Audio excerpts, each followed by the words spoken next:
Jai Baba, Chapter 100. As we know, every alternate night, Baba slept at the Chapdi. From December 1909, Baba began to be worshipped with devotional songs and puja in the Chapdi too.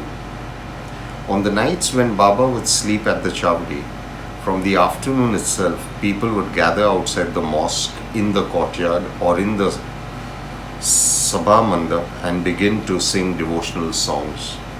As twilight approached, the torchbearers would get their sticks, which had cloth dipped in oil, at one end. They would light these ingenious torches while others would be busy decorating the palanquin. Flowers of varied colors and shapes were visible all around as well as in the courtyard. Masjid-i and the Chawdi would be garlanded as well, and there would be banners flying high. Slowly people would gather, all adorned in their best attire. Baba was the king, and this was how a king should be ferried from one house to another, from one kingdom to another. The entire place and the street would be lit up with fulgent lamps, and Baba's horse, Shamkarna, would be decorated for this auspicious journey. When the time would arrive for Baba to commence his journey, Tatya, who called Baba as Mama, would enter the mosque, which was flanked by others.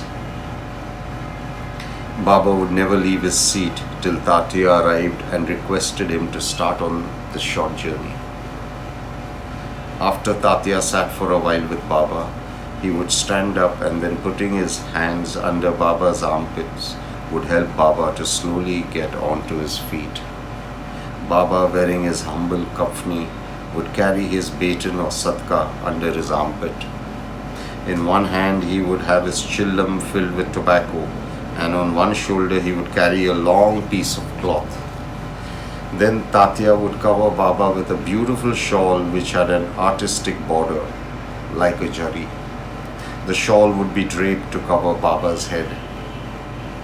Baba would shove logs of wood in the eternal fire and put out the flame with his right hand.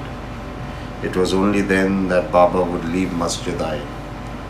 The moment Baba would step out, loud celebratory music would commence. Torches would be lit and there would be fireworks galore. Loud drums would begin to play along with other instruments. The devotees would line up in two parallel lines, and Baba would walk between these two rows. There would be various banners flying high, and others would dance and sing joyously. People would cover Baba's path with flowers and sheets, and Baba would walk on them, blessing one and all. Tatya would hold Baba's left hand, while Mahal Sapati would hold Baba's right hand. Bapu Sahib Jog would carry a large umbrella over Baba's head. This is how Baba approached the Chawdi. The first thing Baba would do was to halt and look at Lord Hanuman.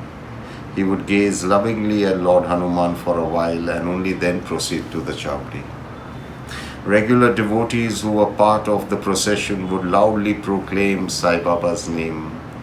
The king was approaching, all hail the king. As Baba moved towards the steps of the Chawdi, the staff bearers would halt and loudly proclaim Baba's name. From the background, the spiritual songs would be heard. It was a heavenly sight with the colors, the music, the devotion, the joy, the tears, and our Sai. Baba would halt in front of the Chawdi, and his face would glow. The radiance emitting from his face was tantalizing. Baba would move his right hand up and down, visibly in a trance-like state. Then Dikshit would shower Baba with flowers, and Kaka Sahib would keep putting roses mixed with beautiful colors or gulal on Baba's head.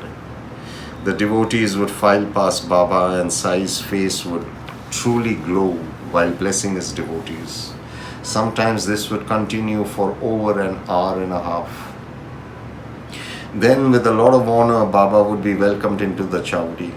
He would be guided to his seat, and then puja would be done, keeping in mind all the rules and regulations prescribed in the spiritual scriptures. The Chawdi would be decorated with chandeliers and flowers. Tatya would humbly ask Baba to be seated. The seat was made comfortable for Baba with a bolster to rest his back. The cloth covering Baba would be ceremoniously removed, and then those who were present would adorn Baba with beautiful, expensive clothes. Aarti would be sung and garlands would be placed around his neck. As Baba's popularity rose, extremely affluent people made expensive headgears for Baba. Sometimes Sai would be made to wear a crown which was studded with precious jewels. Sometimes a gem-studded turban would adorn his head. His neck would be decorated with rubies and other stones. Of course, nothing could touch Baba. The devotees were scared that if a crown or a turban touched Baba's head, he would scream, yell, abuse, and throw the crown or turban away. Everybody took turns to hold the crown and other expensive headgear slightly above Baba's head from behind.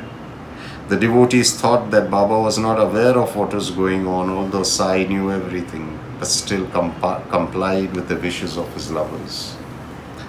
Sandalwood paste would be applied on Baba's forehead, while some would put expensive gold chains with precious stones around his neck. For a short while, with the crown hovering above his head, decked up in a beautiful robe with the precious jewelry around his neck, with divine fragrance of musk in the air, flowers and the glow of the chandelier, Baba would bless one and all, looking like royalty. Bapu Sahib would wash Baba's feet. He would place a silver vessel below Baba's feet and clean Baba's feet with great devotion. Then he would apply saffron paste on Baba's hands and offer Baba a palm to chew on. Once again, Baba's puja would be performed. Tatya and Mahal Sapati would help Baba to gently sit down on his comfortable seat. Then Shama would crush tobacco into the clay pipe and hand it to Tatya, who would give it to Baba with humility. Sai would take a deep puff and then pass the clay pipe to Mahal Sapati, who would take a drag and pass it to Tatya, who would smoke it and then pass it to Shama, which was then passed back to Baba. Jog would perform the Aarti with the 5 mandatory articles, which included sandalwood paste, flowers, incense sticks, diya, and some sweet meat. Remember, the music still played on outside. People danced, cried, sang, prayed. Meanwhile, inside, the hand fans would keep Baba comfortable. After the Aarti, one by one, the devotees would prostrate at Baba's feet, and only then would they leave for their respective abodes. Tatya would offer Baba another clay pipe, along with some musk and rose water, and then take his permission to leave for his house. Baba would nod and whisper, "Go, but inquire about me from time to time at night." The flock of devotees would also leave for their dwellings. Then Baba would be relatively alone. He would open up a bundle and bring out folded dhotis. He himself would spread one on top of the other. Sometimes around 50 or more would be laid one on top of another, and then Baba would comfortably lie down on them. In Masjidah, every alternate night, Baba would sleep like a Fakir in the most humble manner, but in the Chowdi, he was the presiding king. Thus all the comforts which were meant for a king were accorded to him. Peace be to all. Baba is our Fakir, our king. All our relationships roll into one. Jai Sai.